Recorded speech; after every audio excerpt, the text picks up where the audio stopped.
Dave Palumbo here with an RX Muscle Supplement and Science Review.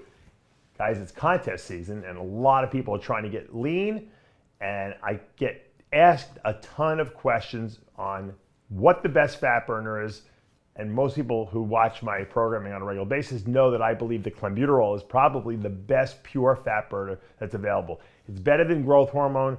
GH does mobilize some fat, from the fat cells, but the single best fat burner that I've seen work, and I've been doing this for over 30 years now, is CLENBUTEROL, and it works fast too. The question is, what is the best way to use it? What is it? And what are some of the pitfalls that people make and mistakes they make with it? Well, first of all, it was an asthma medication, and that's what it's originally designed for. It's what we call a beta agonist, and CLENBUTEROL is a specific beta-2 agonist, meaning it stimulates beta-2 receptors. These receptors are found on the bronchial tubes in your lungs, which cause them to dilate or open up, which allows you to breathe better, and that's why asthmatics use it. They're also found on the blood vessel walls. So when you stimulate beta receptors in the blood vessel walls, it opens the blood vessels, it drops blood pressure. And they also stimulate the beta receptors, the beta-2 receptors, and to some degree, and some people believe beta-3 receptors on fat cells, which directly stimulates these fat cells to mobilize fatty acids.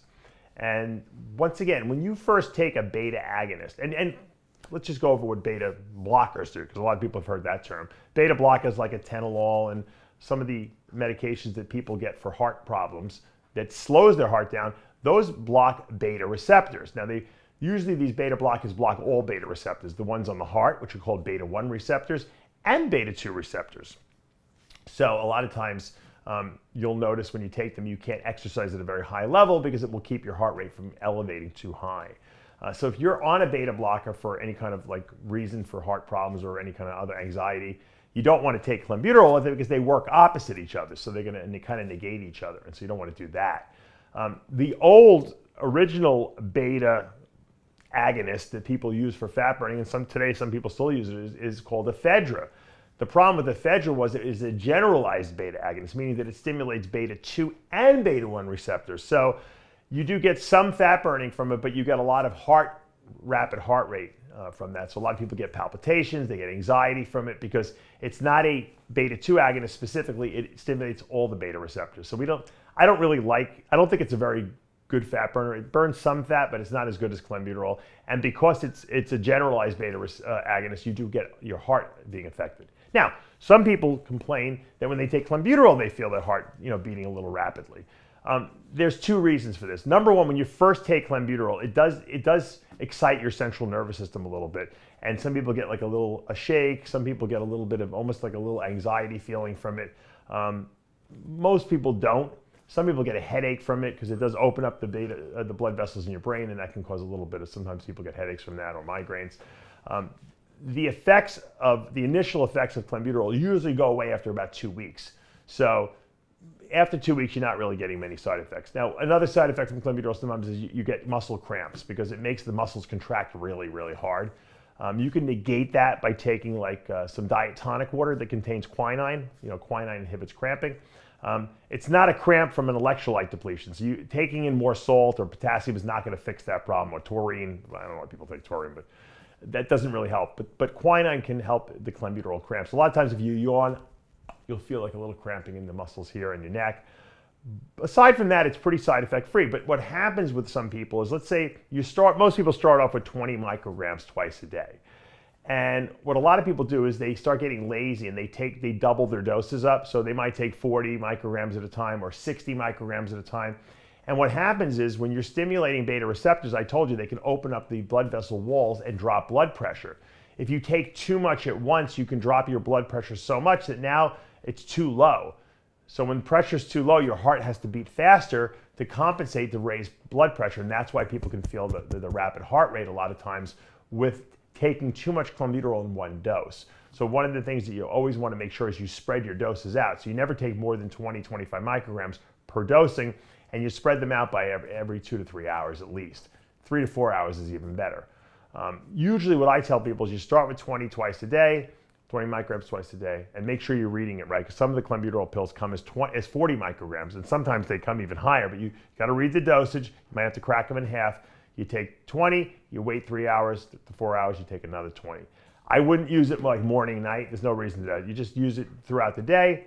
After 2 weeks, like I said on it, you could take a clenbuterol and fall asleep. They don't have any stimulant effect whatsoever. You get used to that really quickly. Now, some of the dogma out there about clenbuterol is that you need to take it 2 weeks on and 2 weeks off because it stops working, which is kind of silly if you think about it. We all have beta receptors. Obviously, if you're not taking a drug that stimulates beta receptors, we have a threshold amount of them. When you put a beta agonist into your body now, the body is going to hyper respond because we have a lot of receptor density there for them. And then, of course, when the body realizes what clenbuterol is doing, which is burning up fat and stimulating the metabolic rate, what the body does is it starts down-regulating these beta receptors because it doesn't want to be overstimulated like that. That's just a natural reaction to the body. Do the receptors completely disappear and the drug stops working? No, of course not. It just works its best the first 2 weeks. And then it kind of has a lower, it's still working, but it's working at a lower efficiency. Same thing with anabolic steroids. When you first take them and they get into your system, the first month or 6 weeks or something like that, they work amazing because you have a lot of androgen receptor density, and they're responding really well. And then over time, your receptor numbers decrease a little because the body doesn't want to be overstimulated in that particular way, which with anabolics would be making too much protein synthesis. So doesn't mean they stop working because guys take steroids all year round and they grow, right? It just doesn't work as well. So you're not going to go off the anabolics and then keep going back on and off and on and off because when you go off of them, you lose what you had when you're on them. So same thing with clenbuterol. If you go off the clenbuterol, there's going to be a slight rebound in the other direction. You might gain some weight back. So doing 2 weeks on, 2 weeks off is not going to make the drug more efficient or work better. If anything, it's just you're going to look great when you're on it, and when you're not on it, you're not going to look good. So just stay on it consistently and understand that it's still working, but it's not going to continue working at that same rate. And look, I've been using my clenbuterol myself since the early 90s, and I don't use it anymore, but I used it long enough, and I've used it with a lot of clients to see what the patterns of use are. You got to stay on it. Usually I work people up. I add about 20 micrograms to their regimen every 2 to 3 weeks as needed. And I never usually recommend going higher than 20 micrograms 6 times a day, which would be a 120 microgram dose. That would be the highest you'd want to go. When you're done doing your show, whatever the case may be, and I usually lower people's dosage the last couple days when they're carbing up because clenbuterol can inhibit carbing a little bit. In women, it really is not a big deal, but I usually knock people down to 20 micrograms twice a day, no matter how high they were for the last few days. Never stop it right before a show because you will rebound and you'll get watery from it. So you don't want to do that. You want to stay on it, just a lower dose while you're carbing up. So that's just something you want to be aware of.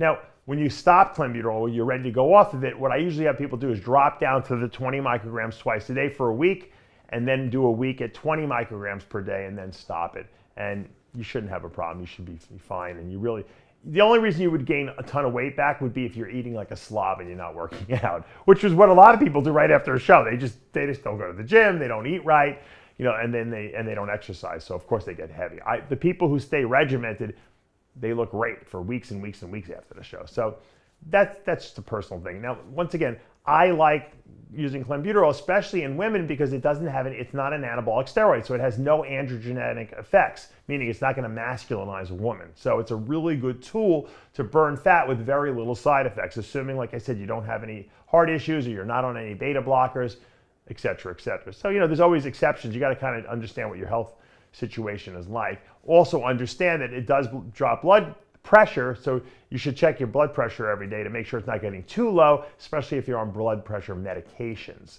or if you're combining it with something like Cialis or Viagra, for whatever reason you're using that for, that could drop blood pressure too. So understand that there's an additive effect of that. But as a whole, I think it's very effective, and I think it's very safe, and I think you can use it for 12 to 16, 12 to 18, 12 to 20 weeks with no problems whatsoever. And like I said, there's really not a huge rebound once you stop it, as long as you continue eating right, training, getting enough rest, et cetera, et cetera. So I hope I answered everyone's question. The only other thing I wanted to bring up, a lot of people ask me also about taking antihistamines with clenbuterol to help the beta receptors regenerate. And there's some evidence and there's some research out there to suggest that that's the case. The problem with antihistamines is they make you really tired.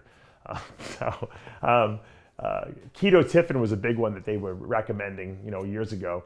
Take ketotifen with the clenbuterol, and it'll keep it working as much better. Never saw it. I've tried it. I've had other people try it.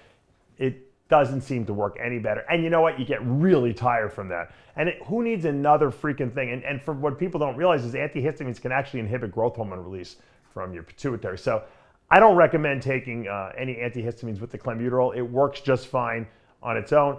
A lot of times people stack clenbuterol with like thyroid hormone, specifically T3, which is the active thyroid hormone, one of the brand names being Cytomel. They seem to have a nice synergistic effect together. So these are things to consider. I wanted to kind of just put the truth and education out there so that people know what clenbuterol is, how it works, what it does, what you should and shouldn't do with it. And this way people can make informed decisions whether they want to use it and understand what it's all about. I'm Dave Palumbo with an RX Muscle supplement and science review.